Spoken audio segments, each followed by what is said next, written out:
साहब जी इतना हैक हो गया जी।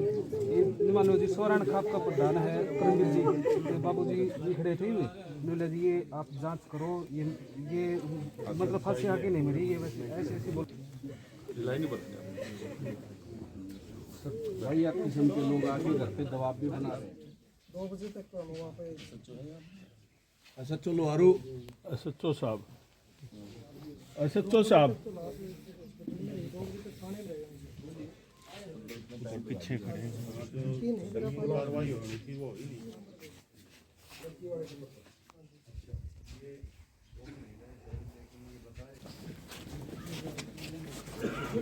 यहाँ भी अभी तो संतुष्ट नहीं है, अभी तो बाकी है। तो क्या लगता है फीस का मामला था या और भी कोई दबाव बनाया जा रहा है अब आप पर? फीस पर भी काफ़ी मामला था और भी बच्चे पर दबाव था, करने का प्रताड़ित कर रहे थे। तो क्या लगता है कौन कौन ये बाप बेटा जो गिरफ्तार किए वो हैं या और भी कोई लोग हैं इसमें? वो तो जी अब पता चलेगा, क्या मैं तो क्या बताऊँ, मैं तो नाम दे दिए थे। तो विधायक से आपने बात की होगी कभी इस मामले में कि बेटी को परेशान मेरी किया जा रहा है, बच्ची क्या समाधान हुआ? 5 तारीख को मेरी बच्ची को स्कूल से निकाला गया था पेपर से। मेरी बच्ची 10:30 बजे मेरे घर पे आ ली थी। बच्चे ने कॉलेज में रहते हुए फ़ोन किया था, मेरे को पेपर नहीं देने दे रहे, उसका कोई जवाब नहीं आया। क्या बोला वो क्या नहीं बोला, बच्चे ने बोला मैंने शाम को घर पे आके फ़ोन किया तो फ़ोन काट दिया फिर। तो अब बेटी के जाने के बाद सुसाइड करने के बाद विधायक आए हैं, उनकी तरफ से कोई सांत्वना आई है? कोई नहीं आई, कोई नहीं आई है। एक कोई बार आए सांत्वना थे नहीं। वो एक बार आए थे, अपने सांत्वना वगैरह कुछ नहीं। गांव के हिसाब से जो आते हैं लोग वैसे आए थे। या पुलिस से प्रशासन से क्या लगता है किस प्रकार का मामला है? मैं परिवार से मिला हूँ। कल माननीय मुख्यमंत्री जी नायब सिंह सैनी जी ने मुझे जिम्मेवारी दी थी कि परिवार के बीच में जाकर परिवार की सारी स्थिति और उनकी अभी तक प्रशासन के द्वारा की गई कार्रवाई की संतुष्टि, 2 विषयों को लेकर आया था मैं।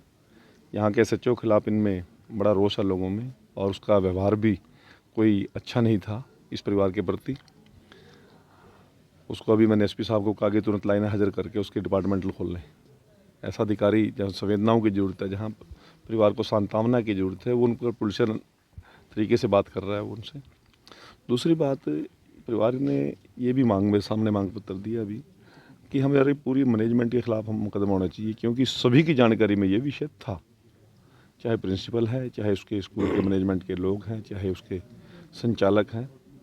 पहले तो इन लोगों ने प्रचार प्रसार किया कि हम बेटियों को फ्री शिक्षा देंगे, इस क्षेत्र के अंदर समाज सेवी की अपनी छवि बनाई, और जब समाज सेवी की छवि बन गई तो फिर उन लोगों ने इस नाम पर चुनाव भी लड़ा, और चुनाव लड़कर जब वो विधायक हो गए तो फिर वो अपने उस पर आ गए कि फीस दो हमें, एफिडेविट ले रही हैं, किसी कुछ ले रही हैं। उस बेटी ने राजवीर फरटिया जी से बात भी की कि मुझे पेपर नहीं दिया जाने रहा, उसकी किस अंडरस्टैंडिंग क्या हुई है उन लोगों की, क्या नहीं, उन्होंने मैनेजमेंट से क्या बात की क्या नहीं की, अगले पेपर में उसको बिठाया गया। परंतु मानसिक तौर पर उस बेटी को बार बार जिस प्रकार की जानकारी मुझे मिली है, उस राहुल नाम के लड़के के साथ शारीरिक संबंध बनाने के लिए उसको मजबूर किया जा रहा था।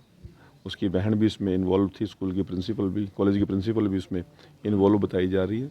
मैंने अधिकारी को कहा कि उसकी पूरी जांच करो, डिटेल में जाओ, दोषी कोई बख्शा नहीं जाना चाहिए, और परिवार को इस प्रकार की हम विश्वास दिलाते हैं कि किसी प्रकार की उनको डरने की, घबराने की और दबाव में आने की आवश्यकता नहीं है। अब मैं इस परिवार से व्यक्तिगत मिला हूँ, मुख्यमंत्री से मिलकर इस परिवार की आर्थिक मदद कराने की भी मैं बात करूंगा, और उनको मैं विश्वास दे के जा रहा हूँ कि पूरी सुरक्षा भी देंगे और न्याय भी देंगे। सर पूरा राजनीतिक सरगर्मियाँ इस पर हैं, विपक्ष जो आरोप लगा रहा है कि बीजेपी सरकार जो बेटी बचाओ बेटी पढ़ाओ का नारा PM ने दिया, उसी प्रदेश में फीस को लेकर एक दलित बेटी को आत्महत्या करनी पड़ती है। नहीं, देखिए मेरी बात सुनिए, हमारी सरकार तो फीस माफ़ करती है। बेटी बचाओ बेटी पढ़ाओ जो लोग ये आज ट्वीट कर रहे हैं, जब वो केंद्र में मंत्री थे, 2 बार मंत्री रहे, 3 बार मंत्री रहे, राष्ट्रीय महामंत्री रहे, वो प्रदेश सरकार में वजीर थे, प्रदेश के बड़े नेता हैं, आज वो ट्वीट करके इस बात को उठा रहे हैं, परंतु ट्वीट में ये बात नहीं कह रहे कि स्कूल कॉलेज संचालक के बेटा उस लड़की को अनैतिक संबंध बनाने के लिए मजबूर कर रहा था। उस बात को क्यों छुपा रहे हैं, उस बात को क्यों छुपा रहे हैं, जबकि वो तो कहते हैं कि इस प्रकार की कोई बात ही नहीं हुई है। और इसी कॉलेज की प्रिंसिपल कल वीडियो मेरे पास आई है, बयान दे रही है। आप ये देखिए ना जी। और क्या भूपेंद्र सिंह हुड्डा अपने कांग्रेस के विधायक जो स्कूल मैनेजमेंट का, कॉलेज मैनेजमेंट का व्यक्ति है, उससे पूछेगा कि आपके मैनेजमेंट के द्वारा या आपके इस रिश्तेदारों के द्वारा किस प्रकार से बेटी को मरने पर मजबूर किया, क्या उसके बारे में वो पूछेंगे, को सवाल करेंगे क्या? क्या राहुल गांधी जी और प्रियंका गांधी जी अपने विधायक से या उसके विधायक के परिवार से इस बात की बात करेंगे? नहीं करेंगे। इस प्रकार की राजनीति करने की जरूरत नहीं है। मैं तो एक बात कहता हूँ कि पीड़ित परिवार से जो जान गई है, कोई जान वैसे नहीं जाती, उसके पीछे बड़ा कारण होता है। और इसको किन लोगों के द्वारा उसको प्रताड़ित किया गया, किन लोगों के द्वारा उसको मजबूर किया गया, उसका दूध का दूध, पानी का पानी होना चाहिए और दोषियों को सलाखों के पीछे जाना चाहिए। सर, आपने परिवार से भी बात किया, प्रशासन से भी बात की, तो क्या लगता है विधायक की संलिप्तता है इसमें कहीं कुछ? देखो, मैं एक बात कहता हूँ, अब मैनेजमेंट में कौन कौन लोग हैं? जो लोग प्रचारित करके ये बात कहते थे कि हम फ्री शिक्षा देंगे इस पिछड़े क्षेत्र के अंदर, और उस नाम पर उन्होंने समाज सेवी की छवि बनाई, और समाज सेवी की जब छवि बनेगी तो फिर उन्होंने चुनाव लड़ा। तो मैनेजमेंट में यदि वो पार्ट हैं तो क्यों नहीं हिस्सेदारी बनती उनकी? उनका रोल बनता है। हम तो दोषियों के खिलाफ किसी प्रकार की कोई ढिलाई बरतने के मूड में नहीं है। सरकार, जरूर कार्रवाई होनी चाहिए।